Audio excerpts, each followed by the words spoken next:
Atëherë ka qenë pak ma ndrysh, po më duket respekti po mungon tash. Po e shoh të rit nuk thuja s'kan shumë pak respekt kanë. Unë i kam 2 djem, 3 janë, po nuk dalin kurr, pa më njoftu. Luksi tepër kur nuk bën të lumtur, përkundrazi çon në humner. Masi ka lind djali, ka vdek, nuk ka pas jetë më të gjatë se vetë dhe e kom përjetuar në shumë. Sa mendon që ka ndryshuar koha, atëherë dhe tash? Edhe ma mira ma kaq. Po se di, jeta i ka specifikat e veta edhe duhet me jetu qysh është koha, edhe më përshtat me kohën.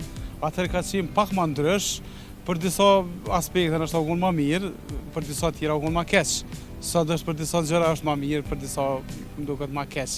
Se di, po më duket respekti po mungon tash. Ka humb respekti. Ka humb respekti. Sidomos po e shoh të rit nuk thuja s'kan shumë pak respekt kanë.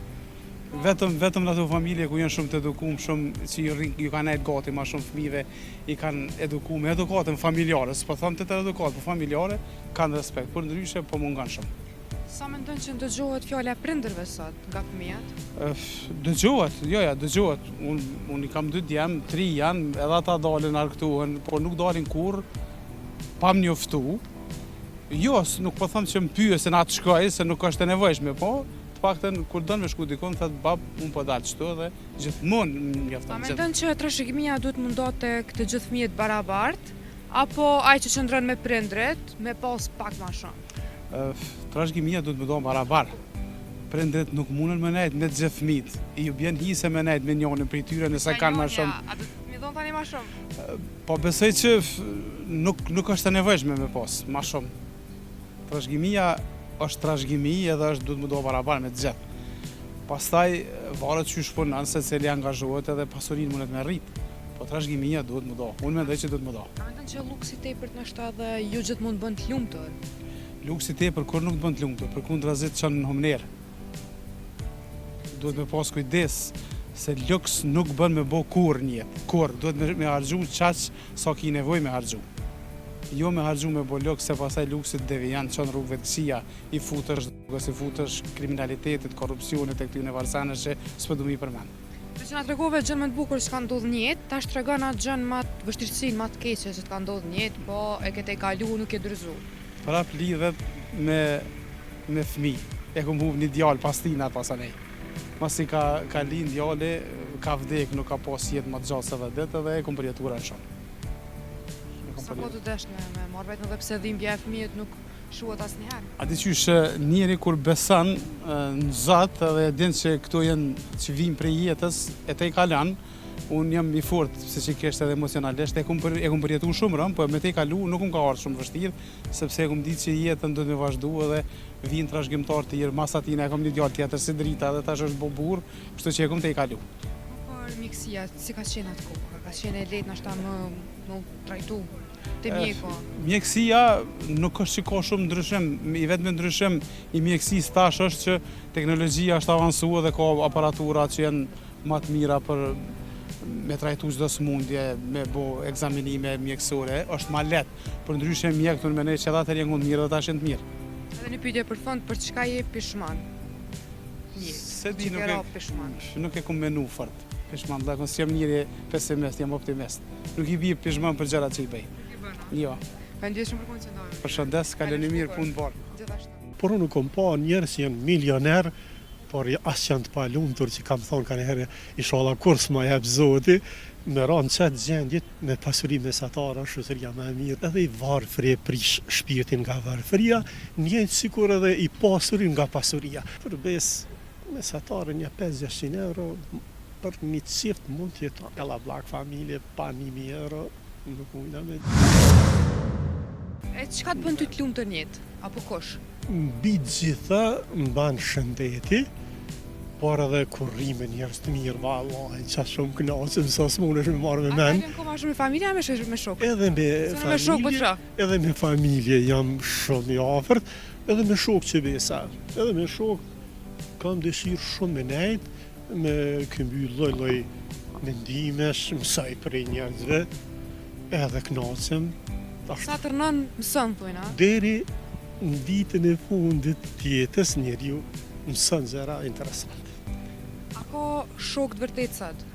Ka, unë në asë një mënyrë nuk mendoj, si kur disa që mendojnë që ja ma s'ka shokë gjithmonë, ka edhe njerëz të mirë, edhe jo të mirë, por unë besoj që ma shumë edhe nivel botëror ka njerëz të mirë sa jo të mirë. A mendojnë që paraja është gjithçka? Ta shton lumturi? Jo, paraja ti rregullon shumë çështje, por unë kom pa njerëz që janë milioner, por as janë të palumtur që kam thonë kanë herë inshallah kur s'ma jep Zoti, me ranë çet gjendje kur kom pa që ata s'kan lumturi fare.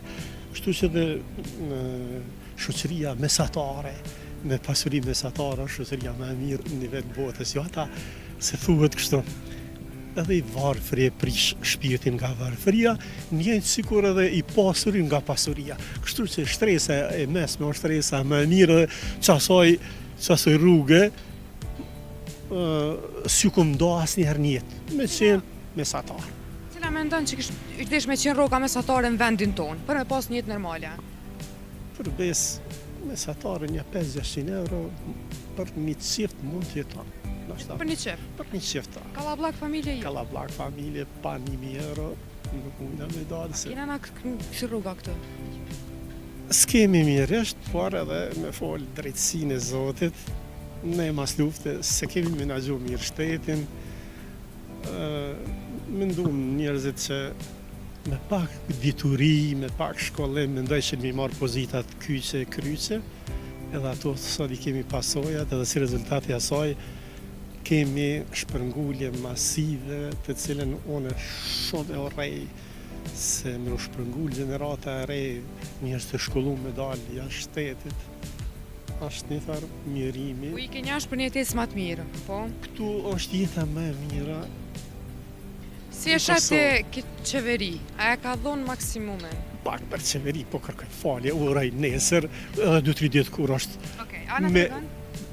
Edhe 2-3 ditë veç po të tregoj, kam qef me kalu pa asnjë ekces, zgjedhjet se na kanë hije me tregu botës si na dina me zgjedh, inshallah don Zoti mu zgjedh njerëz më të mirë që i dojnë kombin, që punojnë për shtetin ton. Kushdo qoftë që zgjedhet, na duhet mi thon urime përpara dhe me ndihmu që vesa. E jo nëse nuk zgjedhet ai që unë e favorizoj ky tjetri të shkon poshtë. Ku na çana si të thotë? Na duhet cili zgjedhet më shku me ja uru me thon urime, me ty kena me qenë edhe me përpara. A na tregon cila ka qenë vështirësia më e madhe në jetë që keni pas? Që ju kanë mbështet për muri, po nuk ju dorëzu. Përbes pak e ndihshme, po e shpjegoj. E kam pas rastin kur me ka vdek gruaja, që ka qenë diska tepër e rënë, po për fat mi ka lënë 2 djemë, të cilët ju shkollu, sot më duket si kam rriret e bardha, që janë stabil, me master, me gratë shkolluara, me një pembesa, do me thonë si jam dorëzu edhe pse ka qenë një ndjenë që kom pas më të rënë në jetë. Që sa kohë ka vdek? Që rreth 30 vite. Po, çka ashtu në lindje. Ngushëllime, a? Mirë shumë. Në lindje, unë i kisha 2 djemë në atë kohë, kishëm qef me pas edhe një vajzë, në 7 zanin mujnë e 5,